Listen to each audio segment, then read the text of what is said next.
Hello everybody. Welcome to our Clinical Governance webinar part 2.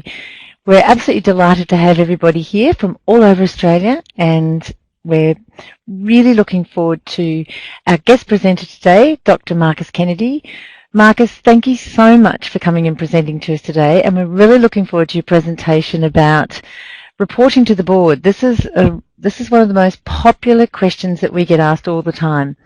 We all know that clinical governance is a big issue and quality, but how on earth do we report these things to the board?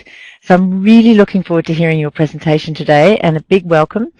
And I'd like to hand over to you, and if you could just tell us a little bit about your background and your presentation today. Thank you. Thanks very much, Fee. As have you said, reporting to the board is something that people have always had concerns about. There's been a bottomless pile of questions about what boards need to know and what's enough, what's too much, the detail of reporting styles and quantities and so on. So it's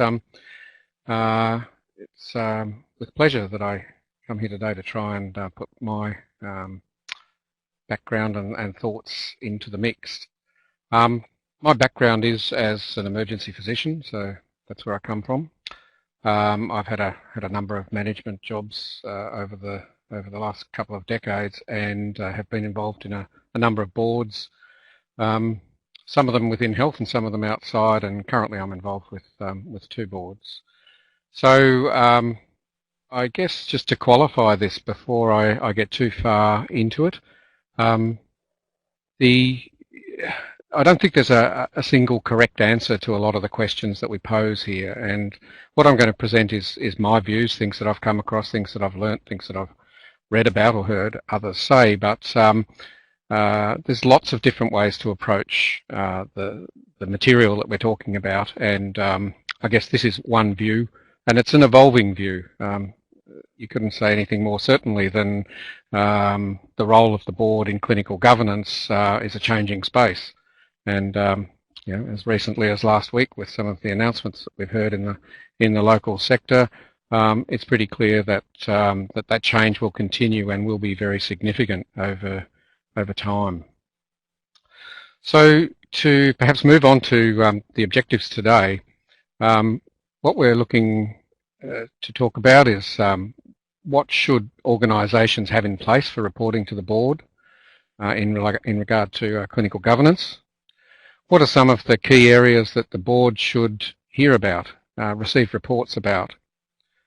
Is there a magic suite of reporting areas that the board needs to be overseeing or being aware of? And what can we do in terms of dashboards and other ways of presenting material to the board? So I guess to touch on this first question first, and that is, how important is this alongside other board reporting material?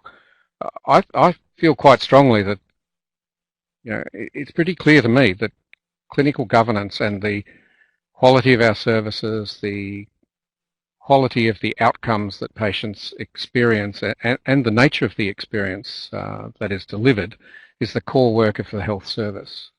So in a way, when we think about reporting on this, all other reports should come in second.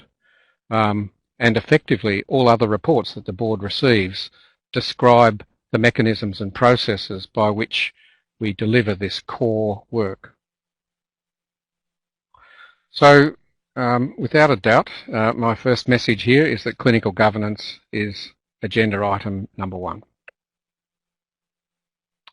So what does the board need to understand? Well,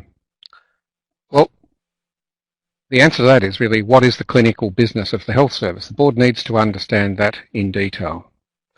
The board needs to understand if the organisation is measuring the right things. Have we got all of the hard measures in place, if you like, the things that are often quite obvious and objective, things that are benchmarkable, things that have clear metrics attached to them? But do we also have in place the soft measures, things that look at our systems, things that look at our capability, things that look at the culture of the organisation? And then does the organisation analyse these measures appropriately? Does the organisation act strategically on the basis of these measures? Because without the actions, the measures become quite meaningless.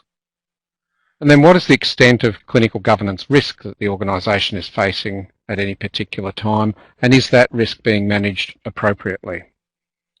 And then finally, how do we verify the things that we're measuring or looking at? So in a way, this is the suite of material that I think the board needs to understand quite clearly and fundamentally. So the message at this point is really, do I have enough information to be sure about quality and safety in the organisation? That's the question that I ask as a board member. Do I have enough information to be sure that what's going on in the organisation is providing high quality, safe care? So to do this, I need to really be able to ask the right questions, as well as receive information that's, if you like, passively directed towards me. So I need to be thinking all the time about what are the measurements. Am I seeing process measures or am I seeing outcome measures? We very often measure processes because they are more measurable. The time that it takes to do X, the number of Zs that occur. Process measures are usually relatively straightforward. Outcome measures, on the other hand, can be very difficult to get to meaningfully. And we should always aim for outcome measures.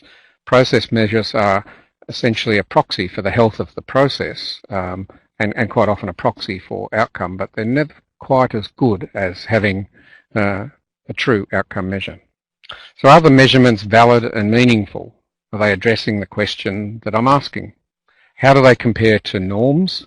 Where do those norms come from? Are they historical norms within an organisation or benchmark norms? And how are they changing with time? Is there a trend that I need to be aware of? And then when things deviate in particular, do I see that safety nets and alerts are in place so that I or management or executive become aware of the changes that are occurring and have appropriate safety nets with which to respond? So the bottom line there is that the information I see must allow me to take responsibility with confidence. I must have those questions answered to feel confident that what I'm seeing is giving me the full picture of the organisation, that I'm understanding its position in terms of quality and safety.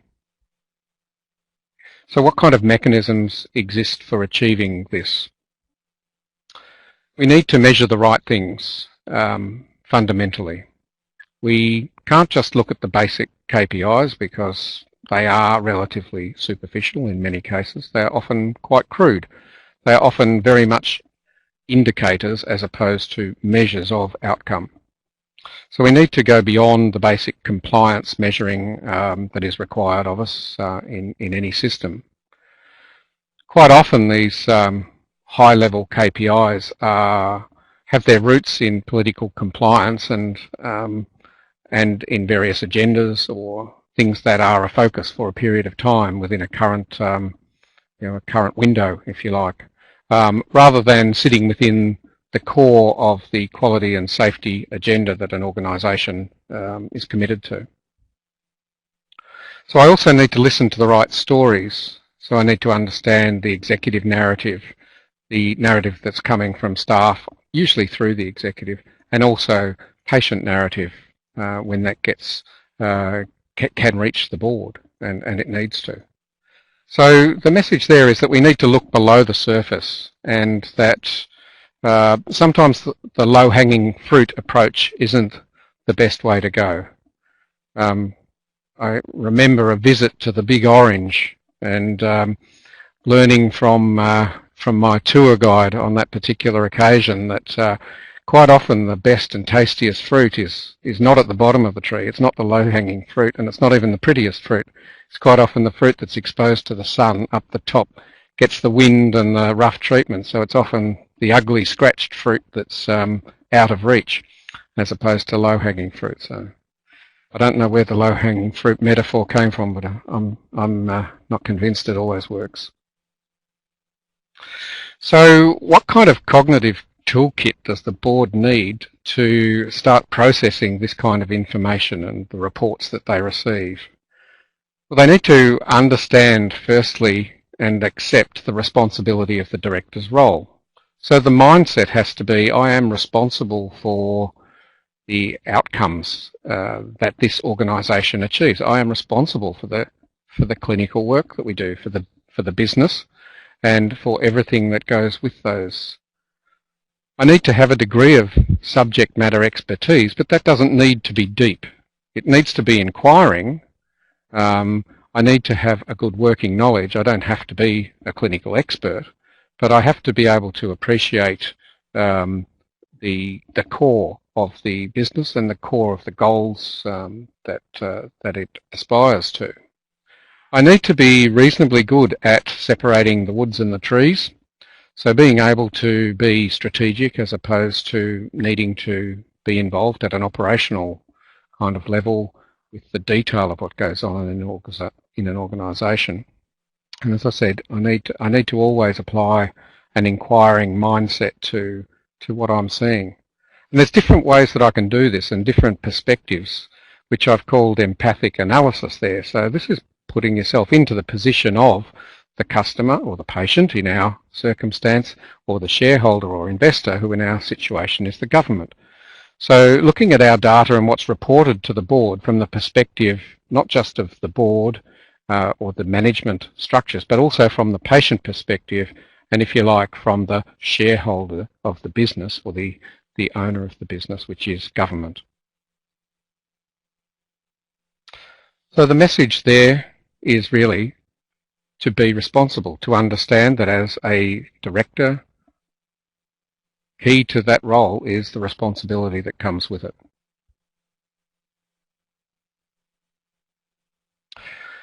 So moving on, if we look at times where clinical governance is challenged and fails at a board level, and from time to time this inevitably occurs. What's the issue? Why does it happen? And I looked around at a number of situations and scenarios where, we're probably all aware of various organisations where governance has failed over time, some of them high profile, some of them in our own experience. And usually if you look at that, there's one of two things that'll be wrong, and it'll either be that the board is not seeing the information they need to. So the information that they see is wrong, which doesn't allow them to analyse and be strategic and to intervene if necessary. And secondly, that the systems that are in place may be wrong. So wrong information can be too much information, too little information. It can be too technical for the board to really digest, or it can be too raw, so it doesn't give them the detail that they need.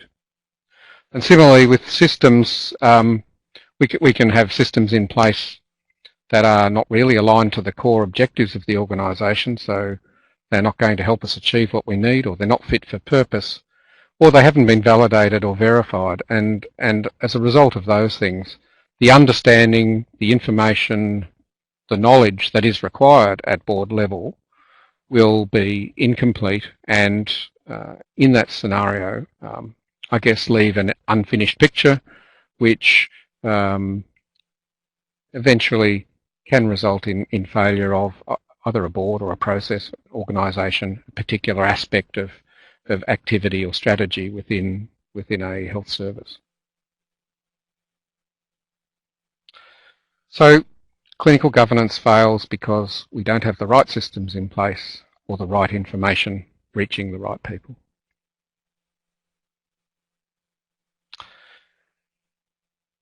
So I guess that really gets to the point of understanding those potential mechanisms for failure and the kind of information and the kind of thinking and mindsets that we've talked about.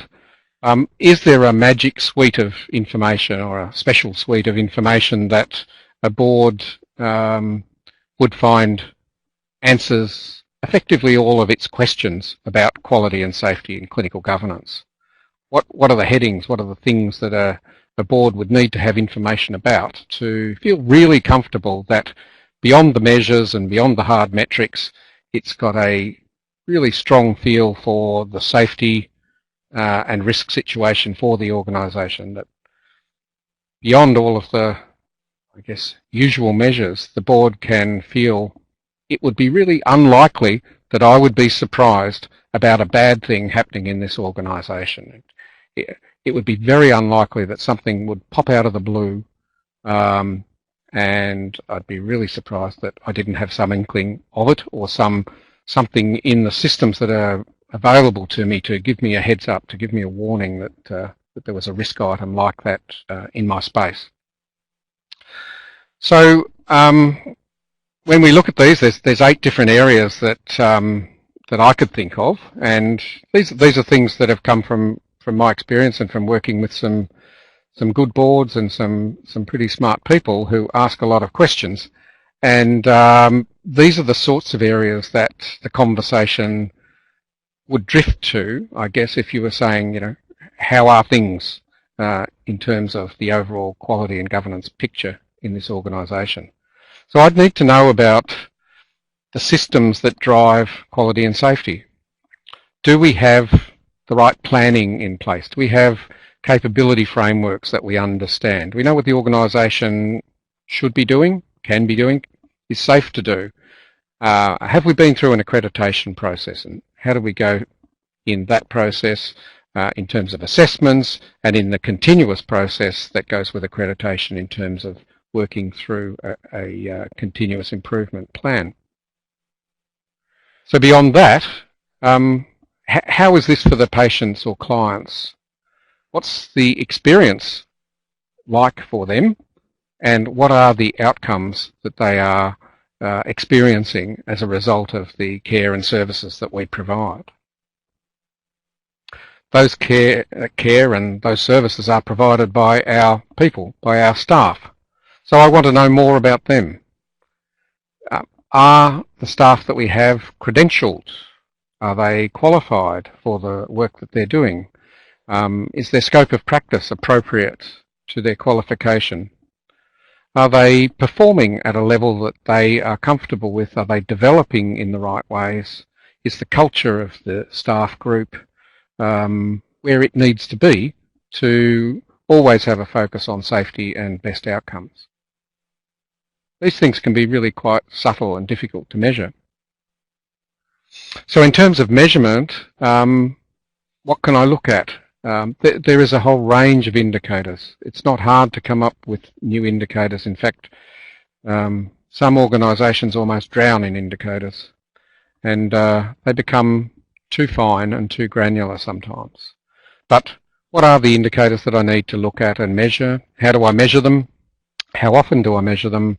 What are some of the quality volume measures? So this is about what things should I be doing at what rate to stay safe? What's the critical mass of performance around a particular intervention, procedure, activity that means that it's likely that as an organisation we're doing enough to maintain skills? When we look at those measures, we obviously look at variation and risk. So what happens in terms of incidents? What's our rate of errors? Do we register these things in a place that I can access or be informed about through reports that I receive as a board member?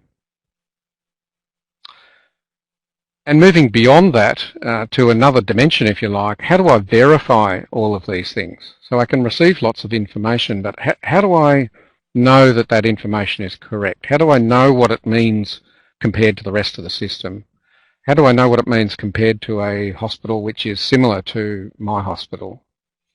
So benchmarking, auditing, which is that active process of clinically reviewing what goes on against a guideline. We have a guideline or a standard operating procedure, a protocol, whatever it might be, in place. It's our expected way of doing things. How do I know that we are doing that if I'm not auditing and reporting that? And then once I've audited, I acknowledge obviously that audit has an ongoing component, which is the intervention component and the remeasurement, effectively part of our quality cycle of work. How do I validate or verify, through reviewing our services? How often do I have the luxury to have an expert come in and look at my processes and say, okay, you're doing that well, or you're doing that in a way that could leave you with some opportunities for change or improvement? I think that concept of review is enormously important. It's putting a fresh set of eyes over the things that we believe are good processes or appropriate processes. A lot of the time people think of this as an external process.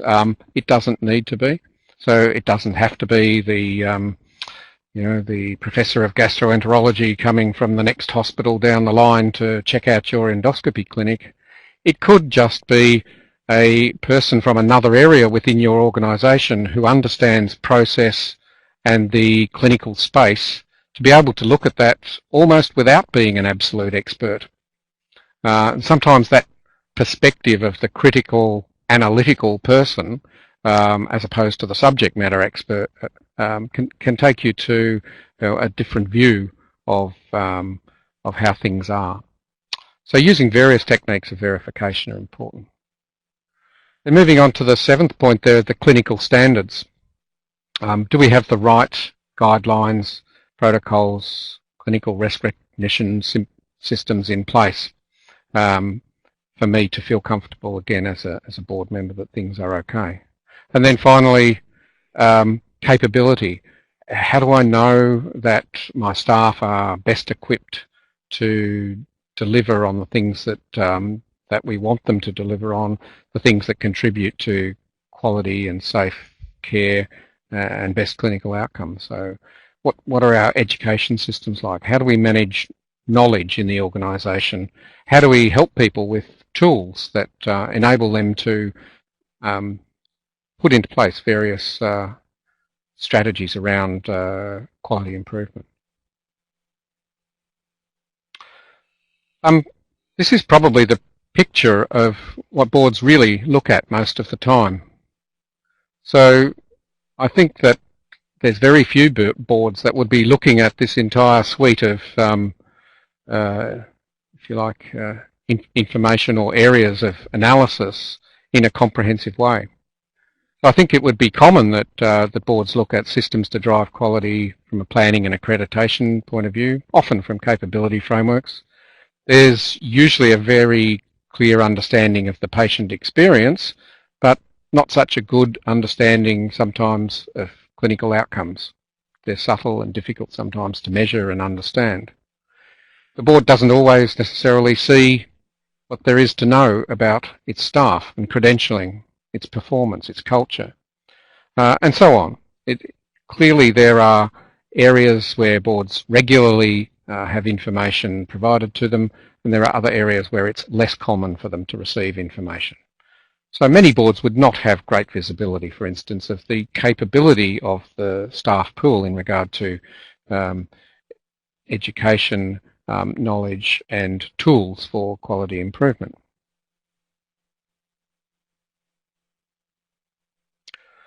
So the message there really is that if you use the right information, you'll have the right knowledge, and having that information is paramount. It's essential to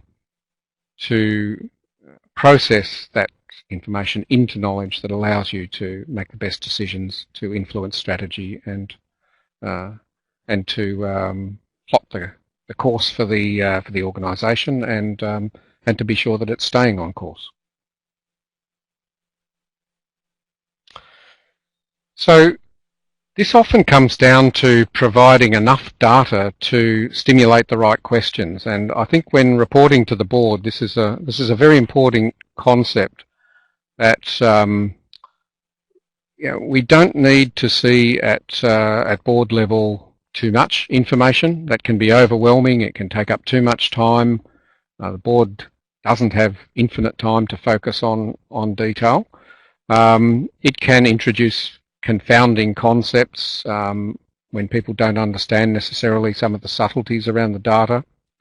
If numbers aren't large enough, the data can be effectively meaningless as well, and I think there's generally a good understanding of that issue, although occasionally you see significant decisions or conclusions drawn from data which is not really large enough in terms of the pool to allow you to make sensible decisions.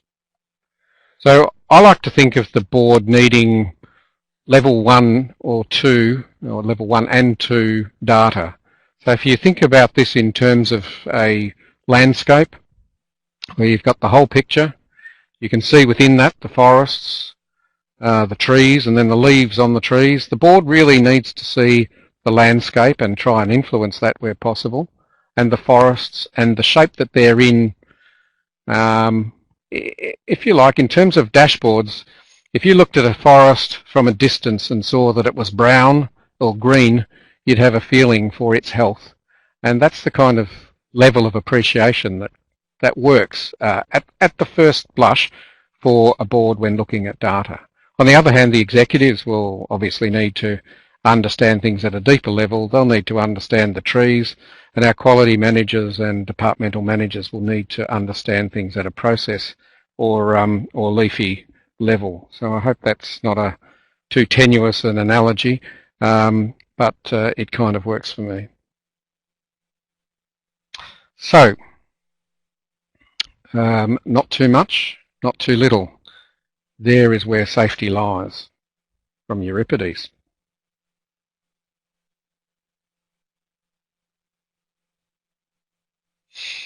Okay, so what does this mean for different groups? So let's just start with a consideration of the board chair and the clinical governance committee. So for the board chair, clinical governance, quality, safety and outcomes is core business. From the board chair's perspective, if this isn't right, then nothing else really matters about the organisation, in my opinion. Your finances can be wonderful, your attestations can be ticked off, everything can be nice on paper, but if your clinical practice is not right, if your outcomes are not right, and you're running an unsafe or risky clinical business, then you've missed it. So I think one of the important things that boards should think about, and board chairs should think about, is whether the board chair should normally sit on the clinical governance committee. And in some places this occurs already, and in other places it's not part of the culture.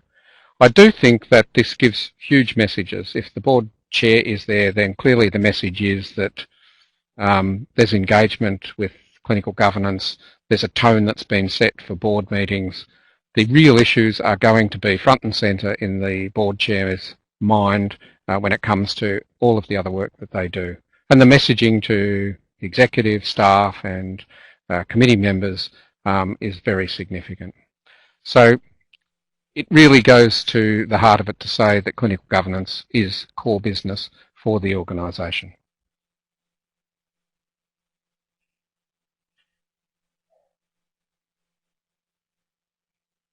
Really good. I mean, that's true. The chair being involved is fantastic. One of the things that we've been given a couple of questions about is extending the involvement in clinical governance. And one of the questions that we've been asked today is, does that extend to community members as well? Our clients, people externally. Have you had an experience in that, and how would that look, I think work? Absolutely it does, and it's clearly recommended that clinical governance, board clinical governance committees should have consumers and community representation on them. I think the whole concept of the narrative that comes from that broader group contributing to the picture it's invaluable. In a way, it also promotes that committee, and the leaders of that part of our business to need to always frame their thinking in terms of the understanding that every person needs to have of what's going on. So where we can tend to get lost in technical speak or measurement and numbers and present things in particular ways, we need to effectively be able to go back to people who are our customers and say, yeah, we know that this is safe, we know that this is okay because of this, and this. And I need to be able to provide you that information in a way that you understand and that I have thought through at that level. I think it's incredibly important. If your consumers or the clients can actually understand what you're saying. Yeah, it's essential. I mean, put aside health, what other business or interest where you engage with a, if you like, a customer body, would you leave the customers out of the conversation? You'd have to be crazy. Yeah, at your peril. Exactly. So I think it's a bit of a no-brainer. People are a bit frightened about it. There's still places where they think, oh, you know, we're talking secret board business and we're going to be talking about some bad things as well as some good things. Well, we're going to be talking about some bad things as well as some good things. Well, I think, you know, that's all about how you choose the right consumers to be there and how you brief them, how they understand the process and their role in it. And I don't think there's anything to be frightened about. I think that's terrific. A really good piece of advice I was given once was when you had a board meeting and you did genuinely want to involve the consumer, you actually put a chair out. And even if you didn't have a consumer in the room, you actually looked at that chair and said, well, would the consumer understand this? And what would they say about this decision? I thought that was a really good piece of advice, actually. Yeah. Thanks, Marcus. I'll find some more questions in a minute. Okay. Righto. So I guess that moves on a little bit to how to present material to the board subcommittee in clinical governance or quality. And I think that here is a great opportunity for the executive and management to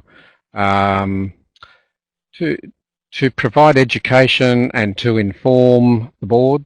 The board are not subject matter experts as a rule. Sometimes they are in terms of the clinical detail, but providing them with the right information, providing them with the right amount of detail, particularly providing them with trends and comparisons. So we've talked about that a little already in terms of benchmarking. Board members like to hear what patients and clinicians on the floor are saying, either from them or reported to them through the exec. And as we've just said, consumer participation in these settings really makes a big difference.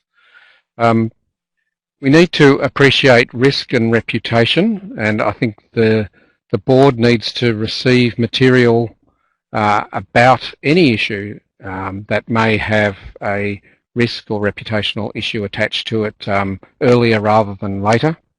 Organisational confidence is important both within the organisation and beyond. So the empathic analysis that I was talking about from the point of view of government or the master is important. People need to have confidence in the groups that they work with. We expect that every day when we do things, whether we go to the travel agent and buy a ticket, we expect to have that issued correctly and to be getting on the right plane. You know, we want to have confidence in the people that we deal with in these professional settings, and sometimes that's lost in health because I think people with illness and other vulnerabilities at that time, the ordinary business transaction of health is sometimes lost, but it's a valid thing. And these things all need to be translated for the board and presented in a way, or by the board subcommittee back to the board that works for them. So board subcommittees certainly want to have enough information. They want detail, but they don't want to be deluged. Then if we look at how to present material to the board, the story is similar, but I guess to start that I would say that I think that the board subcommittee chair should be the person who's presenting to the board. That's the link back into the board. Sometimes you see that that reporting back to the board handed to executive members that are present at the board meeting. I actually think that it gives a really good message if the chair of the board subcommittee is the one who does that reporting there, and they can lean on the executive for detail and to help them with a number or if they've got something wrong. But there needs to be that engagement at the board level. The board needs to hear about risks and issues in particular, and they need to have, I think, fairly regularly a statement from their subcommittee chair on the current clinical governance, organisational health. You know, how is the organisation travelling? It's a simple kind of concept, but it's important that that overall picture be provided. Now that can be done through dashboards, or it can be done in different other different ways. But the risk, if we don't amalgamate this as a picture, as a landscape, if you like, for the board, is that there are so many other bits of information and so many components to this that the overall picture can be missed. And as I've said before, narrative around significant change and trend change is something also that the board's interested in, as well as periodic detailed review of an area or an audit or an activity. So they don't want to get into detail all of the time, but from time to time it's really healthy for the board to have a presentation from, you know, the urgent care centre, or have a talk from you know, the HR manager about issues that are relevant to those areas, and it helps to expose those staff to the board and for people to stay in touch. So again, same story, not too little, not too much. In the middle there is where safety lies. So Marcus, just before we move on to the next area that you're going to talk about, that discussion about the Quality Committee or the Clinical Governance Committee has actually sparked a few questions. And one of the key questions is actually about, okay, so this is the most important committee, this is the most important subject for the board to be hearing about. How often should they meet? Because I can tell you at the moment there's a real trend, you know, in all of our boards, the Finance Committee meets the most. Which committee has invested in an external expert to come and help them? It's nearly always the Finance Committee. So what's your view on how often should the Quality Committee meet, and or the, you know, Clinical Governance Committee, and what sort of investment should we be making in that area, do you think? Yeah, it's a good question. I think, like many things in life, it's about quality, not quantity. Okay. So there's lots of things that you can take that approach to, and look, I think firstly that is a committee, the Clinical Governance Committee or Quality Committee is probably the one that you do want to make sure that you've got some expertise on. So whether that means from time to time having people attend using external facilitators or experts or consultants where you need to, but preferably having people that you have appointed to your board that have got skills in that space. And so having a really well-balanced board that includes expertise in that, to me, is kind of the starting point. You know, if you're thinking that clinical governance and the quality of care that we provide is number one, then the first board member you should go hunting each board round is going to be someone that's got some expertise in that space. Now, it's not always possible, but you know, that's an aspiration. In terms of how often they meet, I think you know, probably at least every 2 months. I think quarterly is not enough, and I don't know places where that would be the case. So I would say every couple of months is reasonable, but it could be monthly. It depends on what's going on a bit. You know, if you've had a rocky accreditation, or you've had an issue of some sort, then the committee will want to meet more frequently, and that's appropriate. But if your systems are sweet and the organisation's running well, and you have a high level of risk awareness, and you have good reporting that you have a lot of confidence in, then every couple of months is perfectly fine.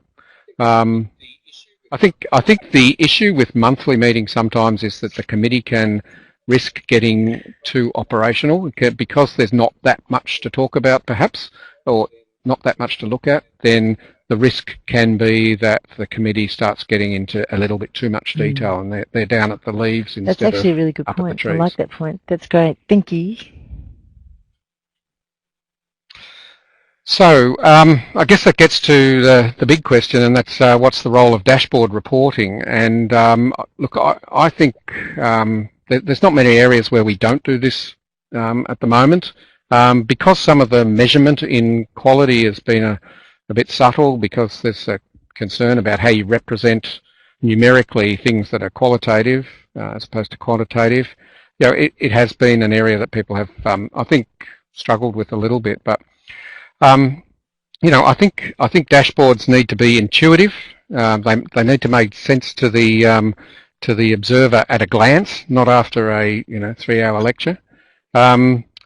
They can help a lot in terms of compensating for lack of subject matter expertise through the presentation of visual heat indicators. And they obviously focus on priorities by largely being colour-coded or using various icons and things to draw attention. But they need to also be able to be interrogated. So just having a simple high-level dashboard is not enough. You need to have access to the information that sits behind it, and it needs to display not just the current position, but needs to tell you what's been going on in terms of time, so change, and status. So trend and measure needs to be able to be reflected on a dashboard, and also, if possible, some level of narrative, which may need the dashboard to be interrogated in some way. So my thinking around this one is that if it's good enough for finance, then it's good enough for the patients. And there aren't too many organisations that don't have some form of dashboard with red, amber and green all over it, and arrows and ticks and crosses for finance. They seem to, maybe it's just finance people think in symbolic terms like that, but it works well in that scenario, and I don't see any reason why we shouldn't be doing exactly the same thing for patients. So I guess that takes me to how you might want to approach that. And just as by way of preface here, I don't profess to be a world expert in dashboards. I do have a bit of a weird interest in numbers and IT things, and have done a few things in this space, and am certainly aware that by utilising dashboards in real-time work, we can provide staff with information that helps them manage processes and be alerted to issues. So there's no reason why that kind of thinking can't be taken to the board level in terms of dealing with organisational information in a big way. So the typical kind of way that you would think about a dashboard, I think, is in terms of a domain. So is there a big area that we would look at? In quality terms, it could be systems, for example. And then within a domain, are there things that contribute to what we can see or indicate? And they would be contributors. So, for example, in the systems area, we would have a quality plan, a capability framework, and there may be other elements. Now, for those to make any sense and to be able to be measured or to be able to be indicated in a dashboard way, there needs to be a measurable sitting under there. And so there's some examples of measures that might sit beneath the contributor layer, if you like, in the dashboard. So what I'm showing you here is a picture, pretty rudimentary, knocked up in Excel on a boring flight one day, but based on those 8 areas that we talked about earlier on, that are important to quality, safety, and clinical governance. It just makes me think for a second there, it's pretty sad if the best that you can do on a flight is to be knocking up a clinical governance dashboard as opposed to watching the movie or having a gin and tonic. But anyway, so what we've got here is a series of areas, if you like, domains, system structures, patient and client, people and staff, and so on. And within those, we are able to see a picture of their health represented by their green, amber, or red status. And we see a little bit more detail, which is visible in terms of the little tracking graphs that are there and or a brief note.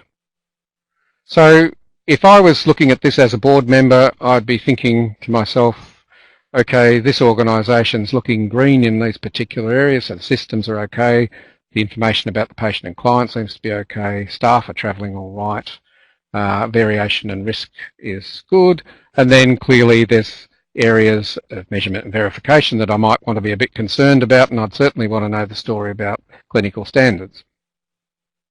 So we would need to have another layer of information to enable us to do that. So where we talked about the area of system structures as a heading, if you like, we also have these areas of capability within it, which could be things like Best Care Quality Plan, our Strategic and Clinical Services Plan, our Consumer Engagement Plan, our Capability Framework, our accreditation process, etc. And these are just examples. This is, don't take this as my version of the Bible. So within each of those areas would be our specific measurable. So within Best Care Quality Plan, for instance, we might say our measures are that we've got a work plan with key deliverables in place and we're on track for each of the deliverables. And we want to measure against those things. So we need to have a mechanism for measuring each of those things, and we'll come to that in a moment. So this domain we've given a maximum score arbitrarily of 50 points because if you want to have colours going on and off and things being objectively evaluated, you've got to assign a number to it to make those changes possible. So contributing to that score for that domain are all of these scores that come from the measurables. And what you might want to do in this sort of scenario is to say, okay, we might start with each of those contributing equally to the overall, but in thinking a little bit more deeply about it, I think that we should have a greater weighting attached to Strategic and Clinical Services Plan and maybe a slightly lesser rating attached to accreditation. And you can build your system of measurement in that way. Now, obviously, ideally, something like this would need to be evaluated in a comprehensive way, would need multiple organisations to be contributing to it, would need to be robustly tested and measured over time. But the concept of being able to ascribe to a particular activity a score of quality is not that tricky. We can take that to the actual measure, which is represented here. And so against our maximum score, we can say, okay, at this particular time, we're performing at this level. And then we can show clearly for each of those measures a level of performance, which again is colour triggered. And, it would be up to an organisation to say how these things were triggered and at what levels. So you can apply this in a more detailed way by looking down at the next layer. So we've got the same general components here, but what we've gone down to is a consideration of how exactly are we going to measure against that measurable? What is the methodology of that measure? So for instance, this one, work plan with key deliverables, we might say we want to know what proportion of the plan is completed and on schedule, and then we could measure against that over a regular time frame. And similarly for the other measures in there, we could say, okay, we want to look at what proportion of the deliverables are on schedule in a particular area. So it's very much asking those big picture views of compliance against a plan or against a measure. And then, as I said, we look at that over time, which generates a score for us, which comes back up to our dashboard to give us the picture of green, orange or red in regard to system structures in that instance. So we can take that to and apply that same idea to the other areas.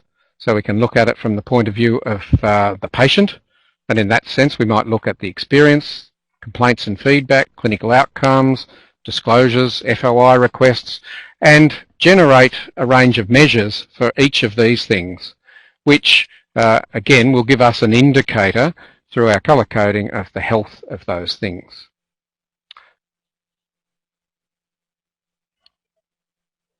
Yeah.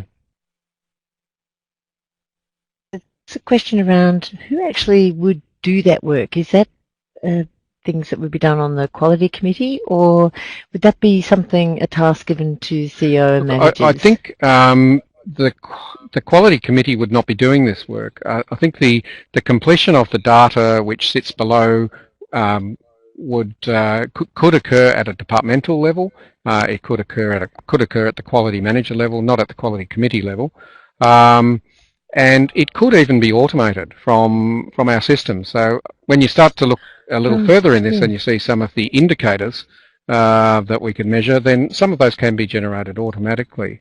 Some of them could come regularly out of files that we might maintain that is where we track our progress against a plan. So it could be in a planning document or some other similar software. Okay, thank you. So as I said, you can. There are ways, therefore, that we can take this down and look at the different domains and look at the things that might contribute to those. And arbitrarily, we've created this at this stage. So, for instance, looking at people, our people, we want to know about credentialing and appointments. We want to know about presentism. We want to know about their performance management, their professional development, and how things are going against the people matters and culture measures that we've got in place. So we're getting a picture, therefore, of what the health of our staff is or staff group and their capabilities is in regard to quality and safety. Similarly, we can look at the area of variation and risk and consider a range of components that could be in there. Each of them's got a range of measures attached to them. So in this example, incident management, near misses, adverse events, compliance against legislation and standards, and how we're going with our clinical risk register. And again, same principle. Each of those has indicators or measures developed for them that we can look at over time and represent up to the dashboard. So in this scenario, I've shown this just to show a different way of measuring. So the measures are indicated here. So instead of this being something that you might look at as a proportion of prior year average or against a progress against a plan, you could have a measure which is dichotomous. You could say, really, as a board, as an organisation, we just want to know whether this is in place or not, whether it exists or not, whether there are any of these or not. Similarly, we could look at it in terms of trending against time, or we can look at it as a proportion of work completed against a plan or within a time period. So again, measurement, the area where we're pretty comfortable, I guess, and many of us would have a lot of familiarity with the various indicator suites that are there, but also looking at more general data, so the high-risk, low-frequency activities that an organisation might undertake, and understand where the organisation's sitting in that regard. Again, the concept of verification, looking at things like audit, benchmarking, independent reviews, mortality reviews. What are our measures here? How are we tracking? And what does that look like when it's consolidated up to the dashboard? And again, clinical standards, same principles. And finally, clinical governance capability. What's going on in education? What are we doing with quality tools and templates? What's happening in terms of knowledge sharing and acquisition in the organisation?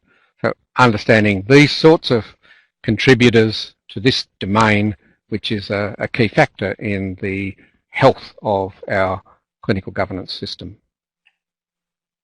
So behind all of that, we need to be pretty clear about what things mean and how we're going to measure. So being robust about definitions and measurement methodologies is important. And as I said, that will take us back to a picture of the organisation and how it is tracking at any particular time. Now, we can add elements to that. We can add narrative to it by having commentary that we include in a dashboard. That's really useful for boards and governance staff to look at. That can be as detailed or as selective as we need it to be at an organisation level. So I guess hopefully what I've shown there is a kind of an objective, an approach to an objective tool, which as a board member I would feel pretty comfortable in looking at to say that I had a good overall picture of how things were travelling in terms of safety in the organisation. And certainly I would feel comfortable that I could see some of the subtle things that are below the normal measures that get reported, below the normal suite of KPIs, so that I can understand that we've not just measured things, but we've verified those measures. We have staff within the organisation that are being enabled in terms of our capability approaches, and that we are achieving the outcomes that we think that we should be. I think at that stage I've kind of hit the end, so I'll leave it with these messages, and I'm happy to answer any questions, but these are the messages that come through. I hope they make sense to people. I would suspect if there's board members, hope they make sense to people. I would suspect if there's board members involved and listening here, these things will make sense, and you'll be going, that's pretty much what I would need to be comfortable that things are okay, or at least that I'm hearing the information and seeing the information that I need to do my job as a board member as well as I can. That's fantastic. We're actually already getting feedback, Marcus, saying that is incredibly helpful. And I love that dashboard. I mean, that really is good. And we've got a lot of feedback from people saying it's really helpful that you've actually unpacked how to go down into the organisation and bring some indicators back up. And what you've done is actually given people confidence to go, okay, well, we can make a start on this. And a lot of people have been asking, what about the investment required and what have you? But I think by the end of this presentation, we can actually see that the things are already there. It's not like you have to go and pay someone a fortune to help you do this. It's already there. Yeah. No, and I think the technology's simple to come up with something basic or rudimentary like this, and the measures are already there largely. Okay, so there's most of the information that's in that dashboard is stuff that exists within most organisations, but it's a matter of pulling it together in one space. And if you're looking at something like that, that's you've got your dashboard and then perhaps one layer of information that's presented routinely, it's completely digestible. And I think that's the issue, that many quality reports run to 10, 20, 30 pages of data and commentary and data and commentary, and then you've got to run through with your highlighter pen and then go back and find where the highlights are to focus and concentrate on where the important things are. But with this, the idea is that you can see up front, is there health overall?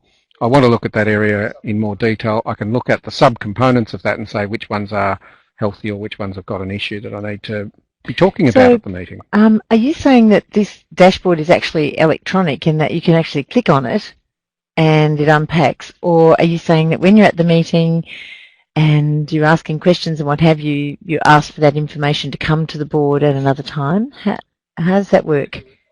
You could do it either way. So theoretically, I mean, using Excel in this way is really primitive. And these days, if you're going to develop this, and this is in prototype at the moment, it's not a product. It's just But having said that, I actually think that doing the thinking that's behind this is as important as the tool. Actually putting the stuff into the boxes and saying, okay, if I want to feel comfortable about that, I need to have these measures in place. I need to understand them. But ideally, you would have something like this developed into a web format. There'd be a data entry point that the organisation, or points the organisation could manage. Great. And then you would make it available to people in a way that's appropriate to the level that they need to get access to as well. So that could be managed, and it could vary depending on how much information people need at a particular time or within a particular role in an organisation. But the concept of having it up there and for people to be able to see pretty easily where the detail is, as well as the overall I picture. think it's wonderful. I think And I know you said that the thinking behind it is really important, but what I know from working with the boards is that if you give them something, and this is a very good example, that does engender people being more confident to try it. And so that's the other thing I want to really thank you for today is your generosity and all the information and the spreadsheets and everything that you've given in the actual presentation. And I did actually send the presentation to everybody prior, but we're going to send it out again after. So that would be... look, I'm more than happy to share that with yes. whoever wants to look at it. And so if someone's got a pot of money out there and wants to develop it into something fantastic, then great. I'm sure there'll be lots of people I think that could benefit from incredible, that, but, and it's very generous of you, Marcus, and thank you. And thank you for saying that you'd be able to share it, the hard copy, with people as well. Thank you. Oh, absolutely, and you know, you can do this on paper as well as you can do it on fancy programs and things. So it's, yes. as I say, the thinking is what's important, and for people to engage with the concepts of presenting data well. No, look, to it's the terrific, board. and look, literally, instead of questions, the whole of the side of my computer is lighting up with "Thank you, Marcus," and "Thank you," and I mean that really. You have really helped in an area that is shown to us every day in the evaluator that we really do need to help people get started with this process. And Marcus, I just want to thank you so much for the time and effort. You've gone to an extraordinary length to put this presentation together today. And I can tell you it's really helpful, and I'll certainly be making sure we help get it out there to everybody. And thank you for taking the time to come in here. And I want to say a big thank you to everybody who's attended today, and not a single person has barely said a word. Everyone's just been glued to their seats listening to you. So thank you very much. And thank you everyone for coming. And we're going to be running another webinar soon in this clinical governance series, and we're going to be talking about culture. And I actually had a couple of questions that I'm going to follow up with Marcus with about culture after this. So thank you, everyone. Thank you for your attendance, and we look forward to catching up with you again in about 3 or 4 weeks' time. Thank you. Thanks, Marcus. Thank you.